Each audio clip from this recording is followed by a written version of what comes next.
एक बहुत ही घना जंगल था। उस जंगल में एक आम और एक पीपल का भी पेड़ था। एक बार मधुमक्खी का झुंड उस जंगल में रहने आया। रानी मधुमक्खी ने कहा, हम सब अपना छत्ता इसी जंगल में बनाएंगे। इसके लिए हमें एक घना पेड़ चाहिए। जल्दी से सब फैल जाओ और एक घना पेड़ ढूंढो। रानी मधुमक्खी की नजर एक पीपल के पेड़ पर पड़ी। उसने कहा, यह पीपल का पेड़ बहुत घना है, क्यों ना इसी पर अपना छत्ता बनाया जाए। पर पहले पीपल के पेड़ से पूछ लेती हूँ। रानी मधुमक्खी ने पीपल के पेड़ से कहा, हे पीपल भाई, मैं रानी मधुमक्खी हूँ और अपने परिवार के लिए छत्ता बनाने के लिए एक घने पेड़ की तलाश में हूँ। आपका पेड़ भी बहुत घना है। अगर आपको इतराज ना हो तो मैं आपकी एक शाखा पर अपना छत्ता बना सकती हूँ क्या? पीपल को कोई परेशान करे, यह उसको पसंद नहीं था। अहंकार के कारण पीपल ने रानी मधुमक्खी से गुस्से में कहा, अरे हटो यहाँ से, जाकर कहीं और अपना छत्ता बना लो। यहाँ और भी घने पेड़ हैं, उनके पास जाओ और उन्हें ही परेशान करो। मुझे तुम्हारी भिनभिनाहट नहीं पसंद, मुझे परेशान मत करो। पीपल की बात सुनकर पास ही खड़े आम के पेड़ ने कहा, अरे पीपल भाई, क्यों गुस्सा हो रहे हो इन पर? बना लेने दो ना छत्ता। बस एक शाखा पर ही तो बना रही हैं। ये तुम्हारी शाखाओं में सुरक्षित रहेंगी। पीपल ने आम से कहा, तुम अपना काम करो। इतनी ही चिंता है तो तुम ही अपनी शाखा पर छत्ता बनाने के लिए क्यों नहीं कह देते? इस बात से आम के पेड़ ने मधुमक्खी रानी से कहा, हे रानी मक्खी, अगर तुम चाहो तो तुम मेरी शाखा पर अपना छत्ता बना लो। इस पर रानी मधुमक्खी ने आम के पेड़ का आभार व्यक्त किया और कहा, तुम्हारा बहुत बहुत धन्यवाद आम के पेड़। तुम बहुत ही दयालु हो। मैं तुम्हारा एहसान कभी नहीं भूलूंगी और जरूरत के वक्त हम तुम्हारी मदद करेंगे। और अपना छत्ता आम के पेड़ पर बना लिया। समय बीतता गया और कुछ दिनों बाद जंगल में कुछ लकड़हारे आए। भाई वाह, ये जंगल बहुत घना है, यहाँ से बहुत सारी लकड़ियाँ मिल जाएंगी। हाँ भाई, ये देखो, ये आम का पेड़ सही लग रहा है, इसे काट देते हैं। हाँ भाई, ऐसा करते हैं, इस आम के पेड़ को काटकर लकड़ियाँ ले लेते हैं। वे लोग अपने औजार लेकर आम के पेड़ को काटने लगे। तभी एक लकड़हारे ने ऊपर की ओर देखा तो उसने दूसरे से कहा, अरे नहीं, इसे मत काटो। इस पेड़ पर तो मधुमक्खी का छत्ता है, कहीं ये उड़ गई तो हमारा बचना मुश्किल हो जाएगा। उसी समय एक आदमी ने कहा, अरे अरे, ये देखो, ये पीपल का पेड़ भी बहुत विशाल है, काफ़ी लकड़ियाँ मिल जाएंगी इस पेड़ से। क्यों ना हम लोग इस पीपल के पेड़ को ही काट लें। इससे हमें ज़्यादा लकड़ियाँ भी मिल जाएंगी और हमें कोई खतरा भी नहीं होगा। वे लोग मिलकर पीपल के पेड़ को काटने लगे। पीपल का पेड़ दर्द के कारण जोर जोर से चिल्लाने लगा, बचाओ बचाओ बचाओ, मुझे मत काटो। आम को पीपल की चिल्लाने की आवाज आई तो उसने देखा कि कुछ लोग मिलकर उसे काट रहे हैं। आम के पेड़ ने मधुमक्खी से कहा, हे रानी मधुमक्खी, पीपल के प्राण खतरे में हैं। कई सालों से हम दोनों साथ में ही दोस्त होने के नाते मुझे उसकी जान बचानी चाहिए। इसके लिए मुझे तुम्हारी मदद की ज़रूरत है।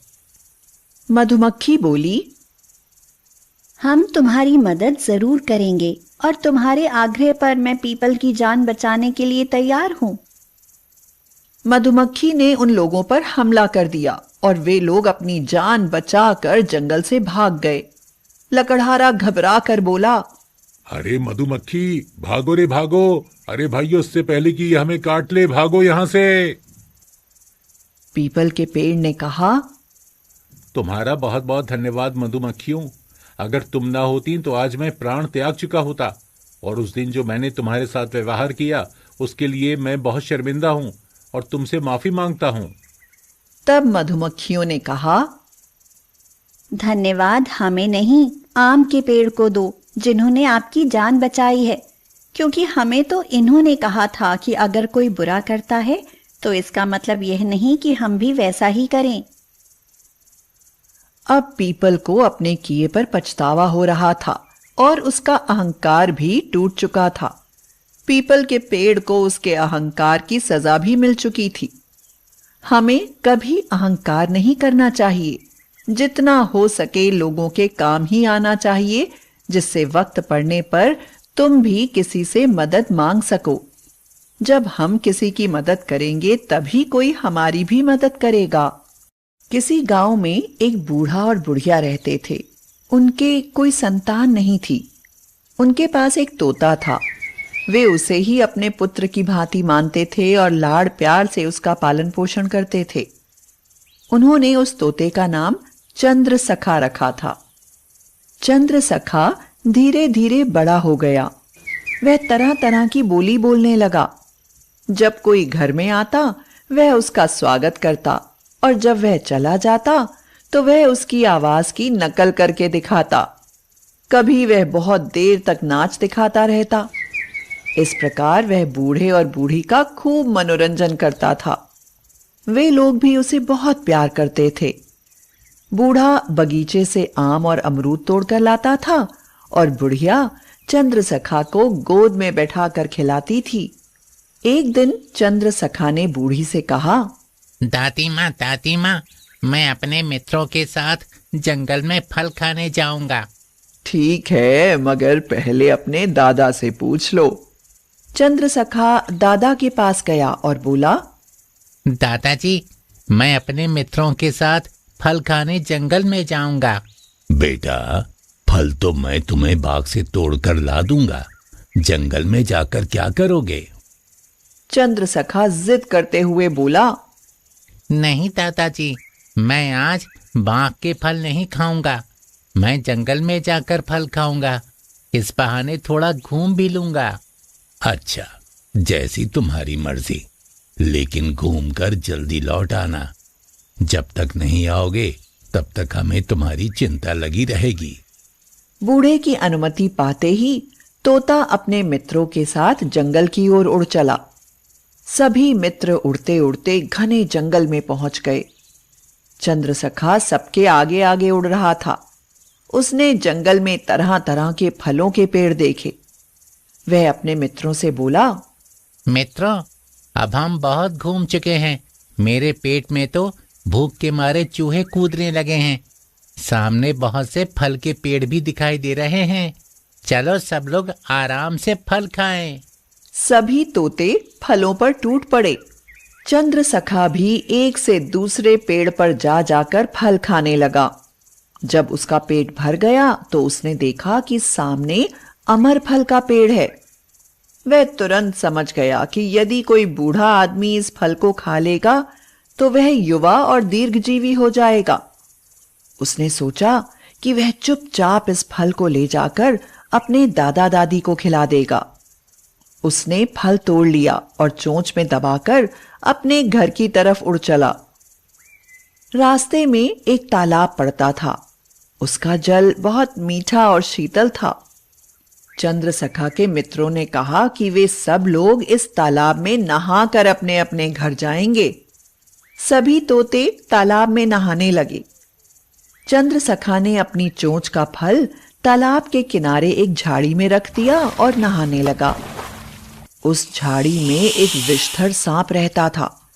उसने अपना विष उस फल में डाल दिया। चंद्रसखा को इस बात का कोई पता ही नहीं चला।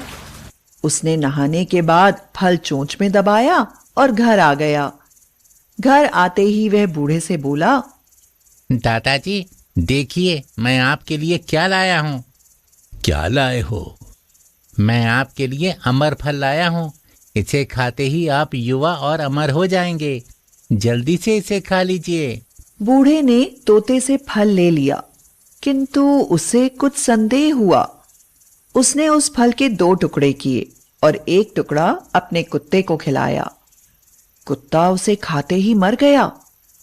यह देखकर बूढ़े को बहुत क्रोध आया। उसने सोचा कि उन्होंने जिस तोते को इतने प्यार से पाल पोस कर बड़ा किया, वही उसे मार डालना चाहता है। बूढ़े ने तोते को पकड़ा और उसकी गर्दन ऐंठ दी। चंद्रसखा तड़प कर मर गया। बूढ़े ने दूसरा टुकड़ा आंगन के एक कोने में फेंक दिया। कुछ दिनों बाद वहां एक पौधा उगाया।